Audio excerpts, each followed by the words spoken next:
Hello students, मैं हूं संतोष sir और 2023 जेई एडवांस फिजिक्स पेपर 1 का क्वेश्चन नंबर 3 जो कि करंट इलेक्ट्रिसिटी से है, जिसमें कैपेसिटर्स के कॉन्सेप्ट्स भी इन्वॉल्व है। अच्छा क्वेश्चन ऑफ कोर्स एडवांस का है। सो हम लोग इसको रीड करेंगे and then try to complete it. It says in a circuit shown in the figure the capacitor C, so ये कैपेसिटर है, ये फिगर दिया गया। फिगर को विजुलाइज कर लेंगे तो थोड़ा सा रिलेट करना क्वेश्चन और भी आसान रहेगा। तो एक बैटरी रेजिस्टेंस, एक और बैटरी रेजिस्टेंस, एक रेजिस्टेंस है, कैपेसिटर और रेजिस्टेंस है। कुछ तो अननोन है, जैसे ये I1 अननोन है, R अननोन है, और यहाँ पे की लगा हुआ है। ये बोलता है कि initially the key is open, so is open means this part is not connected to the circuit, so circuit is only these upper three branches.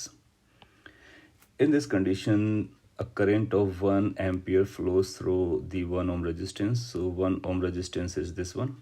इस वाले रेजिस्टेंस से 1 एम्पियर करंट फ्लो करता है। दस information, the key is closed at a particular time t naught, which of the following statement is are correct. 1/e की value 0.36 लेना allowed है। चार ऑप्शंस हैं, ऑप्शंस में एक ग्लांस देना ज़रूरी रहता है सो दैट कि अपने कैलकुलेशन की डायरेक्शन क्या होनी चाहिए वो पता चले। The value of resistance capital R, so ये कैपिटल आर अननोन है, इसके बारे में बात करनी है। 40 लेस देन टी नॉट, मतलब की को क्लोज करने से पहले, दैट मीन्स इनिशियली ये सर्किट सॉल्व करना है जो कि सिंपल एक कुछ डीसी बैटरीज और रेजिस्टेंस कनेक्टेड है। KVL KCL जैसा कुछ तो रहेगा। तो ये दो ऑप्शन अपने को यहाँ से सॉल्व करके निकालना है। जब t की value t not plus 7.2 micro seconds होती है, मतलब क्लोज करने के बाद, मतलब कैपेसिटर का एंट्रेंस, उसके बाद की कहानी है। तो उसमें कैपेसिटर में कितना करंट जाएगा, so charging of a capacitor वाला सेगमेंट यहाँ पे आएगा, और बहुत लंबे टाइम के बाद कितना आएगा, सो उसी से रिलेटेड इक्वेशन भी आएगा। सो इसका मतलब है अपने को सर्किट सॉल्व करना है एज वेल एज कैपेसिटर्स के रूल्स को याद रखने हैं। So let's see solutions. So better would भी कि हम लोग पहले सर्किट ड्रॉ कर लें जो इनिशियली दिखेगा t less than t not के टाइम पे क्या चल रहा था। सो उस केस में अपने पास एक ये बैटरी था, एक ये रेजिस्टेंस है जो कि अननोन है, another battery we are having, and then there is a known resistance, and then we have resistance alone, और ये 5 वोल्ट का है, ये 15 वोल्ट का बैटरी है। This is R, this is 1 ohm, this is 3 ohm, and the current here is I1। एक और information है कि 1 एम्पियर करंट इससे जाता है, इस वाले रेजिस्टेंस से 1 एम्पियर करंट जाता है, दीज आर ओम्स। नो, अगर उससे 1 एम्पियर करंट चलता है इन दोनों इस वाले पोर्शन से, सो इसमें करंट का डायरेक्शन नहीं मेंशन है। सो दैट्स इंपॉर्टेंट पॉइंट कि अपने को करंट की डायरेक्शन डिसाइड करनी है, या तो करंट इस तरह से जाएगा या फिर इस तरह से जाएगा। So which side it has to go, let's see. तो हम देखेंगे कि 15 वोल्ट का बैटरी है और ये सर्किट है, इसके बाद दूसरा बैटरी है 5 वोल्ट का है। सो नेचुरली ये डोमिनेटिंग बैटरी है। सो इसका मतलब है ये पॉजिटिव टर्मिनल रहा होगा या नेगेटिव टर्मिनल रहा होगा। हालांकि यहाँ पे पोटेंशियल ड्रॉप करता है, यहाँ भी ड्रॉप करेगा। सो अल्टीमेटली आप पाओगे कि ये जो टर्मिनल है और ये जो टर्मिनल्स हैं, ये हायर वोल्टेज का होगा और ये लोअर वोल्टेज का होगा।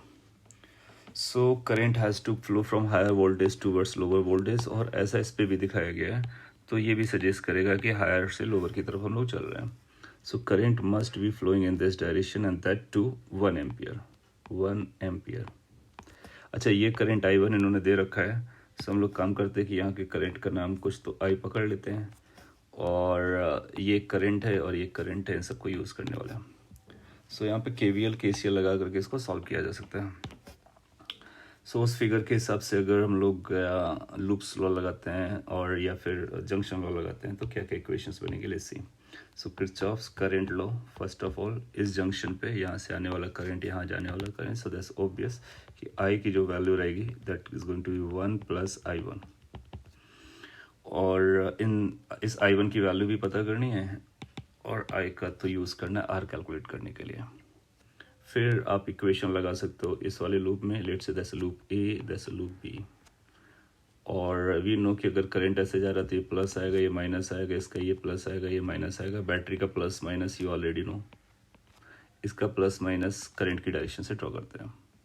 सो KCL अपना ये हो गया। फिर हम लोग कुछ KVLs लगा देंगे, किरचॉफ्स वोल्टेज लॉ, ई लूप पर, लूप स्लो बेसिकली इस वाली लूप पर। जब उस लूप पर लगाएंगे, so let's start from this point, come back to the same point.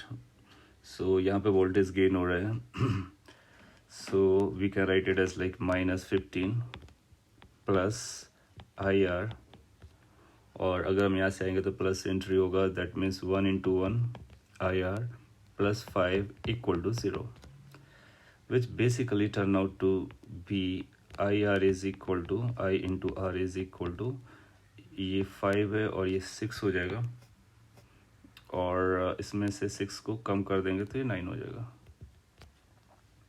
Loop B पर लगाते हैं, सेम स्टोरी यहाँ से यहाँ तक आने के लिए। So that will be like -5 -1 × 1 plus 3I1 = 0। From here यहाँ से अपने को I1 मिलता नज़र आ रहा है, 3I1 is equal to 6। Basically we are getting कि I1 की वैल्यू 2 एम्पियर है। अगर I1 2 एम्पियर आ गया और ये अपने को दिया गया था, तो यहाँ से हम I की वैल्यू 3 एम्पियर निकाल देंगे, therefore I turn out to be 3 ampere. अगर I की वैल्यू 3 एम्पियर आ गई, so इस इक्वेशन को यूज़ करके हम पता कर सकते हैं, from this equation we can find out कि R की value 9/I, that is 9/3, which is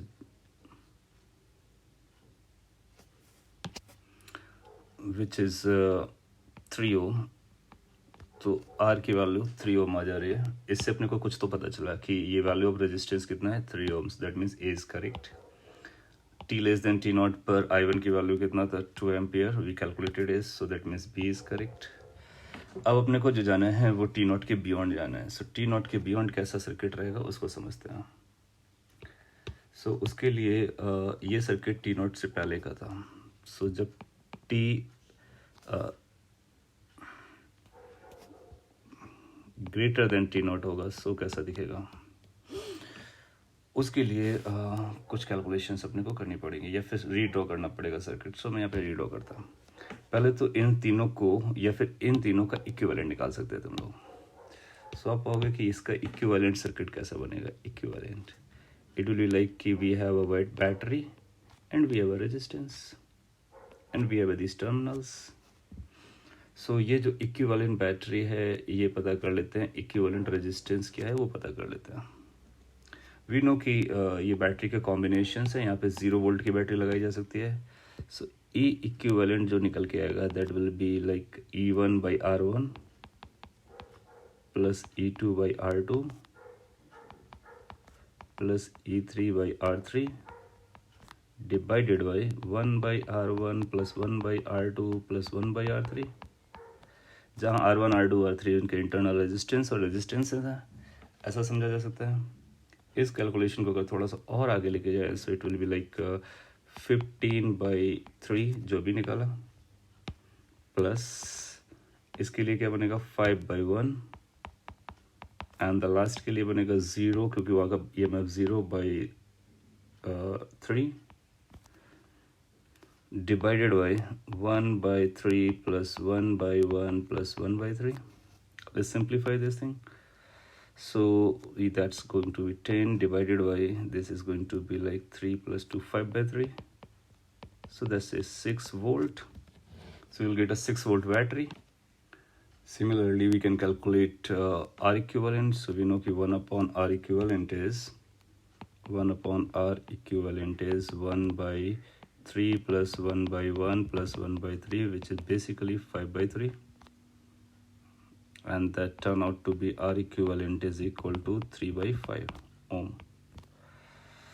So T greater than T0 पर जो इसकी वैल्यूज आएंगी उसको यहाँ पे ड्रॉ कर लेते हैं। सो इसको यहाँ पे लेके आते हैं। सर्किट कैसा दिखेगा, circuit will be like this, we will have 1 battery, 1 resistance, so this is 6 volt battery, this is 3/5 ohm resistance, and there is a capacitor, and this capacitor is of 2 microfarad as shown here, and then this resistance is 3 ohm। ध्यान से observe करेंगे तो ये RC circuit हो गया। R equivalent जिसका हम यहाँ पे कैलकुलेट कर सकते हैं, तो इसका R अपने को दिख रहा है 3 + 5/3/5। 3/5 को अगर हम लोग लिखना चाहें तो 0.6 भी लिख सकते हैं. सो दैट्स बेसिकली 3.6 ओम. और इसमें पूछा गया है, जो ऑप्शन हमारे पास है कि इस पर्टिकुलर टाइम पर कितना करंट जाएगा. सो टी नॉट के बियॉन्ड कितना टाइम है. सो वो हमारे लिए टी रहता है. सो हम लोगों ने जब इसका टी इक्वल टू 0 वाला एक्सप्रेशन पढ़ा था, if you remember. So how much the current flows through the capacitor. The current expression is E by R e raised to power minus t by tau. Tau is RC.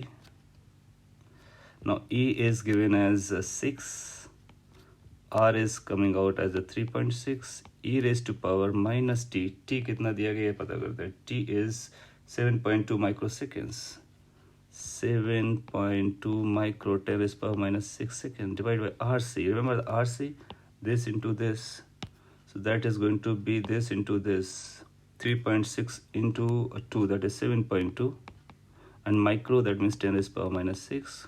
If you look carefully, it is coming as 6 divided by 3.6 into e raised to power minus 1. If you look carefully, e raised to power minus 1 has been given as 0.36. So this calculation becomes easier, and this I is turning up as a 6 divided by 3.6 into 0.36. So these are getting cancelled and 1/10 is left. So this turned out to be 0.6 ampere. So we are getting like 0.6 ampere at that moment. Yes, that is the answer given. इसका मतलब हुआ कि 7.2 microseconds के बाद जिस पे current जाएगी capacitor में, वो अपने को पता चल गया. T tending to much infinity, that means after long time. We also know कि what happens after long time. तो जब टी बहुत बड़ा हो जाएगा, देन यूल फाइंड कि इससे कोई करंट चलना बंद हो जाएगी. So Q is equal to C V. तो charge is going to be equal to C into V. C अपने को दिया गया 2 micro and E is 6. So these mean microcoulomb, which basically says 12 microcoulomb. So after long time, जो charge बचेगा capacitor में वो 12 microcoulomb हो जाएगा. So you can see कि इस पर जो D ऑप्शन है वो भी करेक्ट आ रहा है. So finally A, B, C and D all options are correct in this case. Calculation थोड़ा इधर उधर है, you can check it out. So अगर मैं समराइज करूँ, सो पहले आपने इतना ड्रॉ किया, KVL KCL लगाया और ये दो ऑप्शन के आंसर किए. फिर इसका इक्विवेलेंट निकाला, उस इक्विवेलेंट से एक इक्विवेलेंट सर्किट बनाया और कैपेसिटर की चार्जिंग के लिए करंट का एक्सप्रेशन और लॉन्ग टाइम के बाद उसका चार्ज कितना आएगा उसकी कैलकुलेशन कर लिया. Okay, this was the solution for third problem. I hope you got it. Thank you.